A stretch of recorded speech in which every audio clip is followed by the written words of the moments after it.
Om. O Bhagavad Gita, by which Arjuna was illumined by Lord Krishna himself, and which was composed of 18 chapters within the Mahabharata by the ancient sage Vyasa. O Divine Mother, destroyer of rebirth, who showers the nectar of oneness upon us, O Bhagavad Gita, my affectionate mother, on thee I meditate. All the Upanishads are the cows. The milker is the cowherd boy, Krishna. Arjuna is the calf. People of purified intellect are the drinkers. And the milk is the supreme nectar of the Gita. My salutations to the Lord, who is the source of supreme bliss, whose grace makes the mute eloquent and the crippled cross mountains. Adi Om Tat Sat.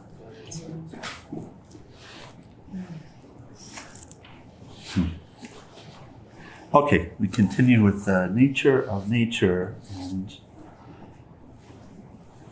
more discussion on the gunas. We dive in a bit deeper starting this morning.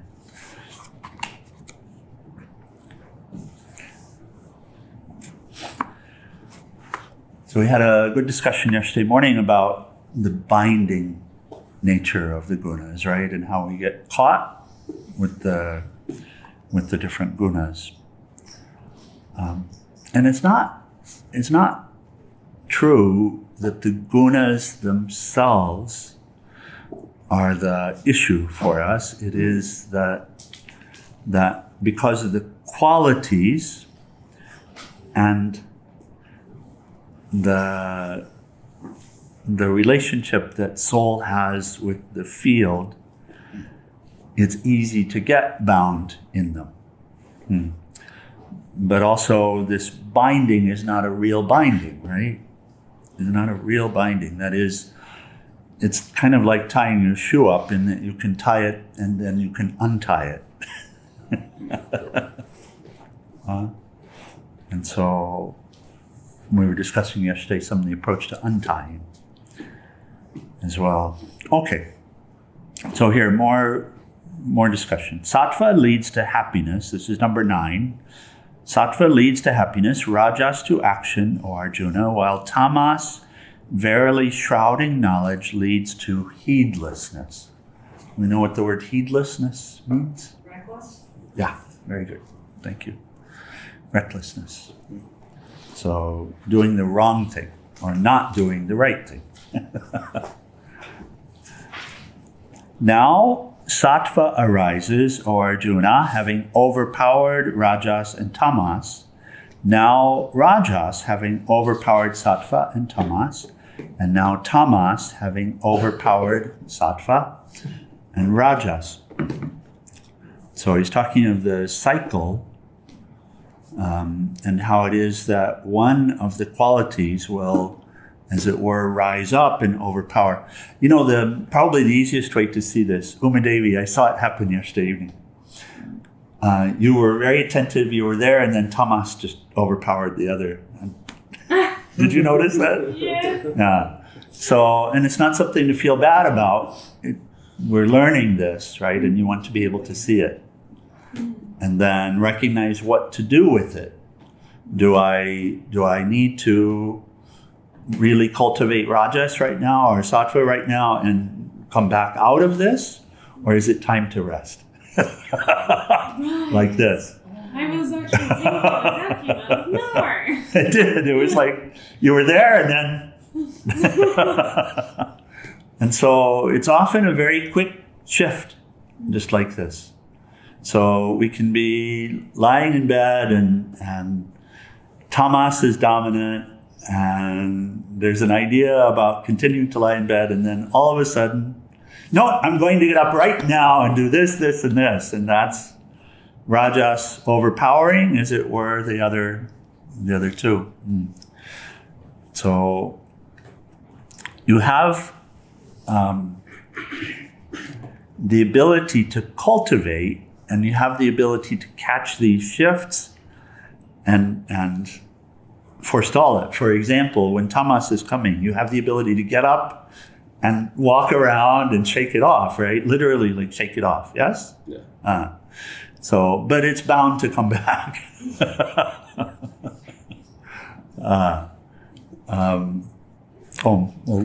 We'll take some of Swamiji's commentary and then discuss. So there's a need for us with conscious living, what we call yoga, but living consciously, intentionally, living according to our intention, whatever intention we set, wherever we put our will, bringing our life into alignment with it. You can start to see how understanding these gunas and how they're arising within us, how important that is, right? We could say cultivating sattva, but there is a use for rajas and there is a use for tamas. When it's time, even if you're sleeping 4 hours a night, still the body does require some sleep. Sleep, and Swami Shivananda will say this, sleep is overrated in many ways. But also it's healing when there are injuries or illnesses in the body, etc., etc. Generally speaking, this body does not require nearly as much as what we think it does. But still, it's needed. And when you lie down in bed, you actually want tamas to overpower the others at that point in order to get a good night's rest, right? What I heard is like it doesn't matter the length of the sleep, it's the quality actually. Yeah. So it could be like a really long 10-hour sleep, but if the quality is bad, even a 4-hour good quality sleep is better. Which is what, of course, Swami Vishnu was working with when he came related to savasana, proper rest, Right. proper relaxation, right? Yes. Proper relaxation. Okay. Here's commentary on these. The introspective spiritual aspirant, so introspective meaning observing inside, right? Inspecting. Introspective. Inspecting the inner person, the state of the inner person. We were discussing a couple of days ago the inner person, which is really what you're working to transform. It's not the outer person. We're so accustomed to focusing on the outer, the show, because of raga dvesha, because of ignorance in the company of raga dvesha. Ignorance, I'm separate, therefore I need something, and I need what's pleasant and not what's painful. And so when we come into interplay with the sense objects, the people, for example, when we come into interplay, then we feel that we need for people to understand us in a certain way, to relate to us in a certain way, to treat us in a certain way, right? And what we find, and we learn this, we were talking about this the other day, we learn very young, Theo's age, but I want to do what's pleasurable, and my mother tells me I can't do it. Yes. So that's the point at which the tendency will be to split, this schism, and now it becomes all about being able to do what I want and a manipulation of the people around us. And so at that point, this what I want becomes so powerful, but what I want based on the pleasure-pain phenomenon. And then from there on in this life, in this physical embodiment, then we're concerned about how people view us or relate to us. And we really forget about the inner person. The inner person then is in charge. Because we're not actually dealing with our desires at that point. Does that make sense? We're not dealing with our desires. We're not changing our desires. We're living in order to achieve our desires. And then we start to forget about the inner person. And at some point we've forgotten. And so you're having a conversation with someone. And you say a word and they don't understand it properly. And you think to yourself, well, they don't understand. How can I get them to understand? Or you say, I said the wrong word. It's not that I wanted the wrong thing. It's that I said the wrong word. For what purpose? In order to get what I want. I want to be respected. I want to be understood. You misunderstood me. That's your problem. But what's my problem? Well, I said the wrong word. So we'll get, even in satsang, someone will say something and we might correct. And the immediate response is, I said the wrong thing. You noticed? Mm-hmm. Look at your own psyche and see if that behavior is there. Huh? I did the wrong thing. That's not the inner person. The inner person is the inner world of desires and wants and dislikes and goals and all of this. And we act outside in order to achieve what's inside, right? Yeah? And so what's important is the yogi has to introspect, has to look at the inner person, has to come to grips with the inner person, right? So it's in the inner person, for example, that greed arises. It's in the inner person that anger arises. It's in the inner person that judgment arises. You see? We might not say to a person, I don't like you, but we think, I don't like you. Huh? And we feel, I don't like you. Yes? But then it's not socially acceptable not to like them. Or I won't get what I want if they think that I don't like them. Have you ever had that inner conversation? Oh, Swamiji, no, never.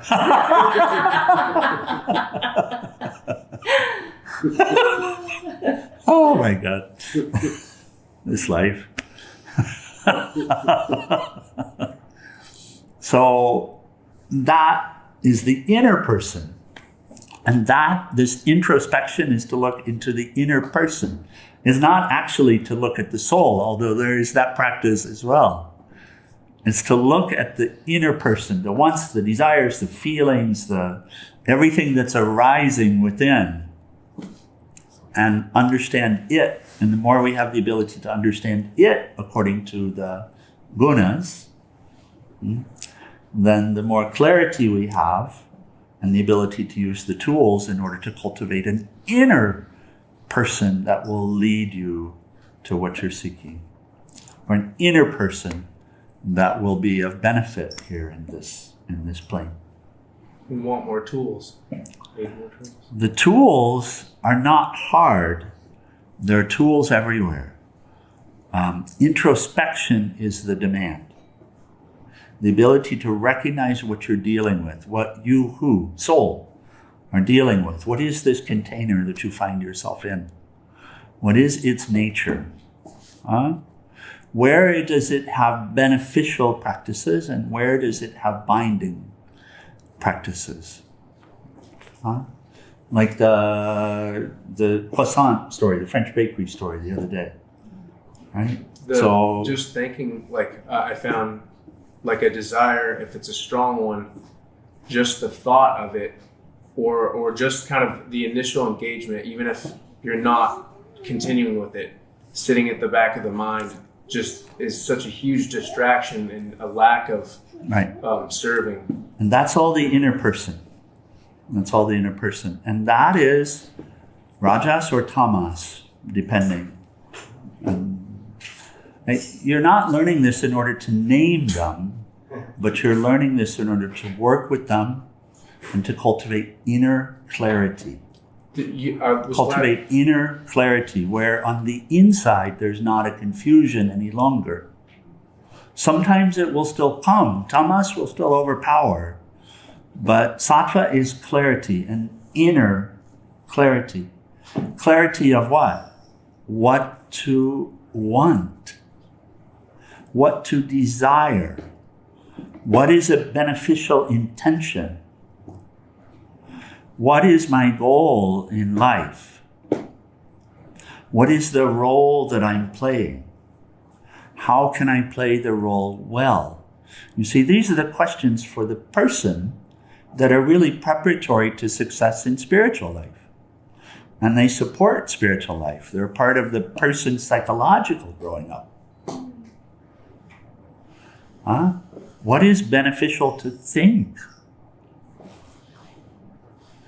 What is beneficial to say? What is beneficial to do? What does it mean to be beneficial? When there's clarity inside, then the answers to these questions are very clear. Right? This is why sattva needs to be cultivated. Under tamas, the questions aren't even asked. And under rajas, they're asked and answered in a way of me getting what I want. With samas, with sattva, they're asked and answered in a clear way, where we're able to ask the question clearly and see the answer clearly. Right? Yeah. So this is why the need of seeing these in the inner person. So when a desire arises for me, you know right away, rajas, that's passion, and that leads to anger. Right? So what do you do when you see it? Well, you remind yourself, no, I don't want that. The play that we did with the French bakery that pops up on the way to your office is to see how that works, and that's rajas at work. Right? In the company of tamas, by the way, because there's dullness, not seeing what will happen. It's like a selfish impulsiveness all this time. It's very much, that's very good. That's rajas. Selfish impulsiveness. You did the discussion on the three, at the satsang, the prior satsang. I was in here, and I didn't understand. I started out so tired that I was like, I'm gonna get out of here. I'm like, I was just and that's the voice of the voice of tamas inside. And then I started getting this kind of like anxious, like I was like, I need to get the hell out of here. And I was like, wait, I haven't missed the satsang yet. Yeah, and that's when rajas starts to bubble up on top of tamas. And then I'm like, you know what? I need to stick this out because I don't know how this is gonna go anyway. And then Sattva. it just ended beautifully. Sattva. So, and you see that there is an ability inside to cultivate sattva. When tamas comes, if it's not the right time or place for tamas, you can shake it off. You can see it start to come. It will come as a drowsiness, or as a like a dark blanket, a heavy blanket. It'll start to cut you off from the sleepiness, but also dark ideas, dark thoughts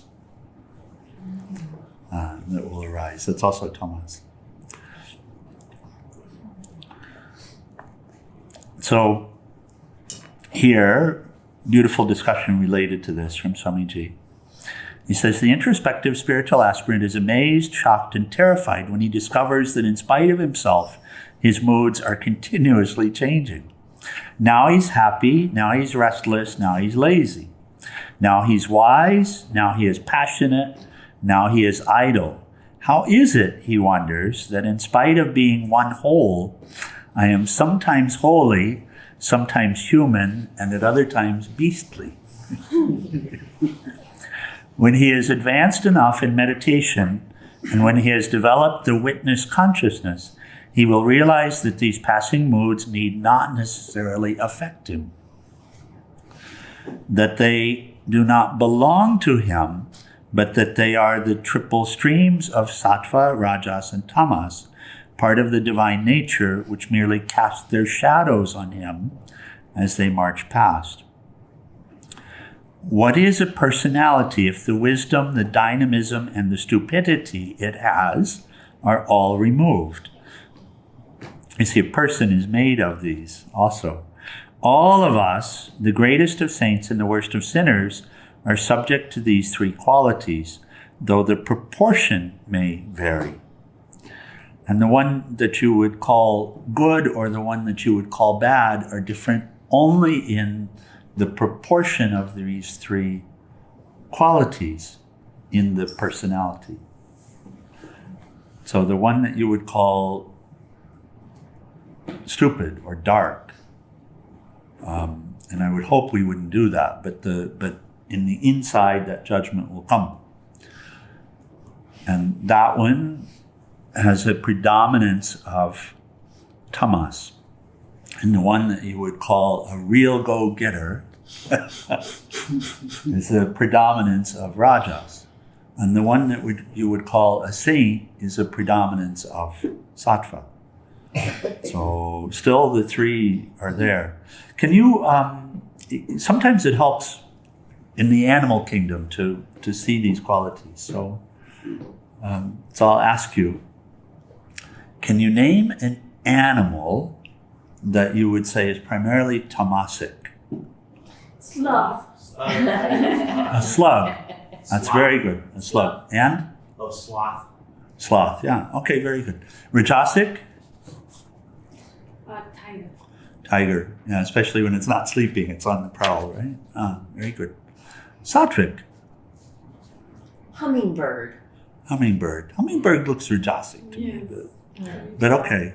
Elephant. Butterfly. Elephant? Yeah. Bulldog. Uh, Just gotta sit there and look at stuff. The cow. So, cow. Swami Premananda would point to the cow. The cow. Some would say tamasic, but actually it seems very much in balance, yes? Regardless. Another Wow. reason using the cow. Yeah. Oh. The giraffe. Yeah, there you go. Okay, so that's good. That's helpful. Swamiji. Oh, So also these three qualities can be beneficial. You know, right now we're looking at them in their unbeneficial form pretty much to try to guide towards the quote unquote good of sattva. But they all will rise and fall within their time yeah. in this, you know, in this equipment to Yeah. take care of the equipment. Yeah. Well, they're divine. It's not just that they're beneficial, they're divine. So the soul, which sees these as qualities of nature, and the intellect that's firm in this situation, in understanding and in relating, doesn't get buffeted about by them. So the qualities in and of themselves are divine. It's not non-judgmental one way or the other. Of the And nature. all three have their purpose. The issue isn't the gunas. The issue is never the gunas. The issue is that we're bound. That's all. Suffering is a result of bondage. It's not a result of what happens. And what's happening is the gunas playing out. Whatever's happening, inside or outside, is the gunas playing out. That's fine, because they will change, they will cycle. And where there's light, there will be dark. And where there's good, there will be bad. And where there's right, there will be wrong. And north and south and all of this. Om Namah Shivaya. What do you mean with bound? Do you mean that we identify with the guna? Yeah, we're identifying with nature, with the field. And as, and again, some of the gunas can be relatively more binding. Tamas, when tamas is predominant, you're locked up. You're locked up. It's not that tamas is bad, but when tamas is predominant, you're locked up. Like that. Tamas has to be, for one who wants to be free, you're going to have to do something, which means you have to cultivate rajas. So it's not a problem. However, being bound is a problem. The gunas themselves are not a problem. They're of the nature. There's only one problem: taking ourselves to be them. Okay. The last bit of the commentary here.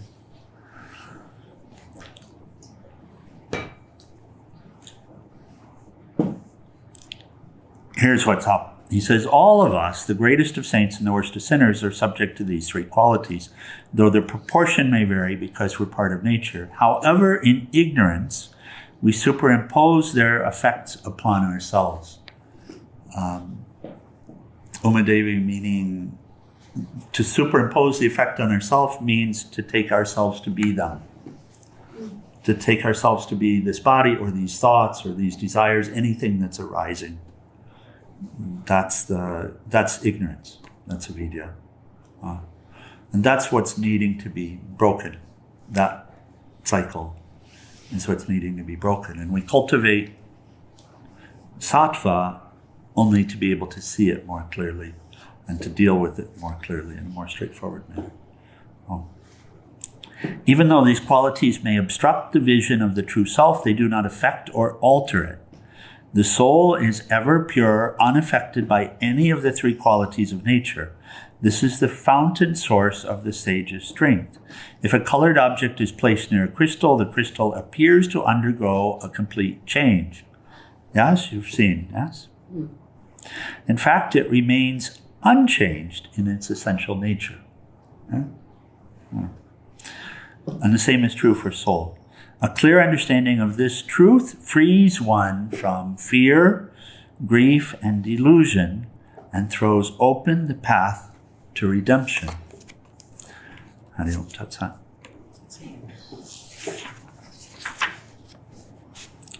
Okay, we continue in the morning. Any other questions or comments? Oh, yes. I wanted to add on the purpose of sleeping comment. Abraham says that the purpose of sleeping is to pause resistance. Is to pause resistance. And yeah, it really helps to just sleep and then start again. And I wanted to share my meditation experience. I did so hum because I read the japa. You read it and you practiced it. Jai. Very good. So, that's the thing. Bravo.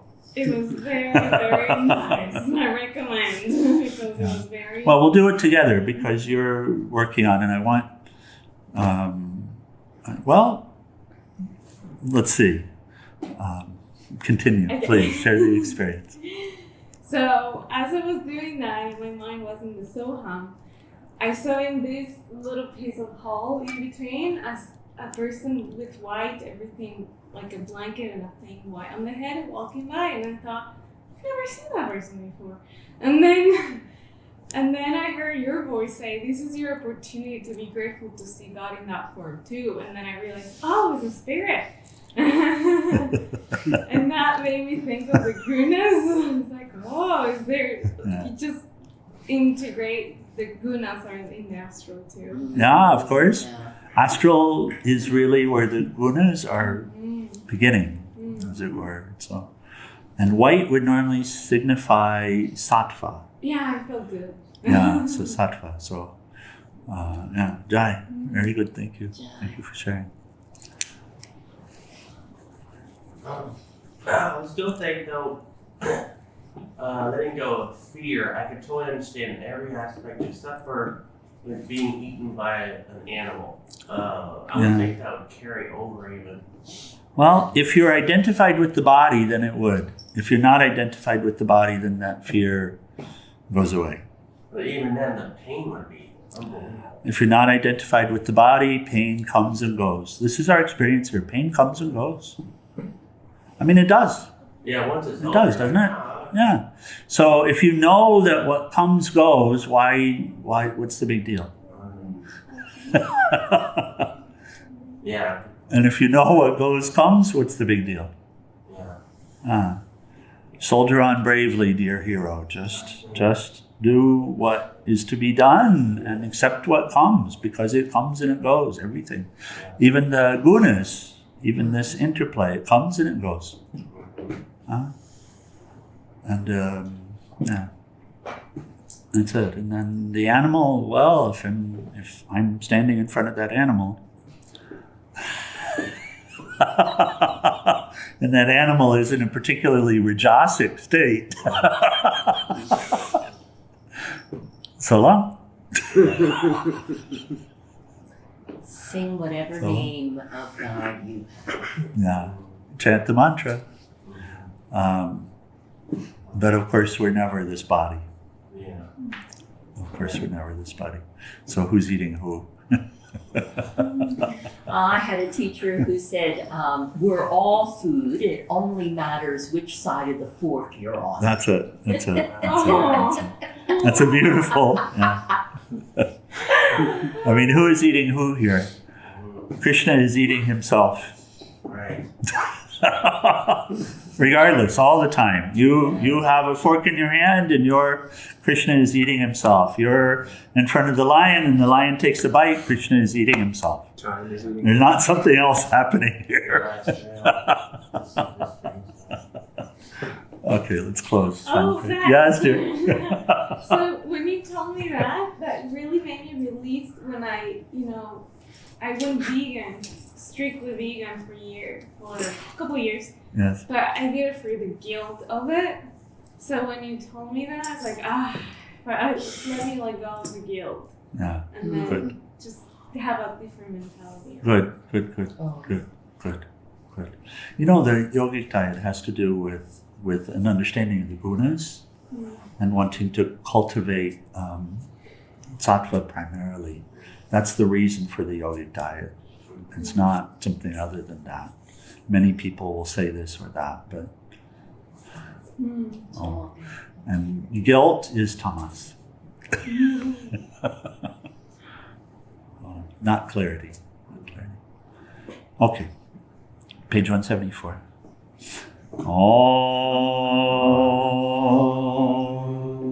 Om Trayambakam Yajamahe Sugandhi Pushti Vardhanam Orvai Rukameva Bandhanan Mritor Mukshiya Mamritat Om Trayambakam Yajamahe Sugandhi Pushti Vardhanam Orvai Rukameva Bandhanan Mritor Mukshiya Mamritat Om Trayambakam Yajamahe Sugandhim Pushti Vardhanam Orvai Rukmeva Bandhanan Mritor Mukshiya Mamritat Om Sarvesham Swastir Bhavatu Sarvesham Shantir Bhavatu Sarvesham Purnam Bhavatu Sarvesham Mangalam Bhavatu Sarve Bhavantu Sukhinaha Sarve Shantu Niramaya Sarve Bhadrani Pashyanto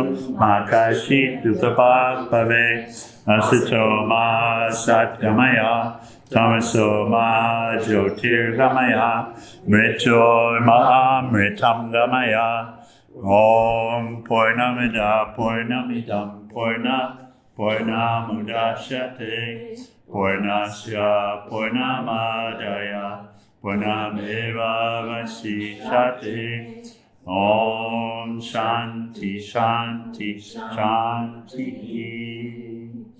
O adorable Lord of mercy and love, salutations and prostrations unto Thee.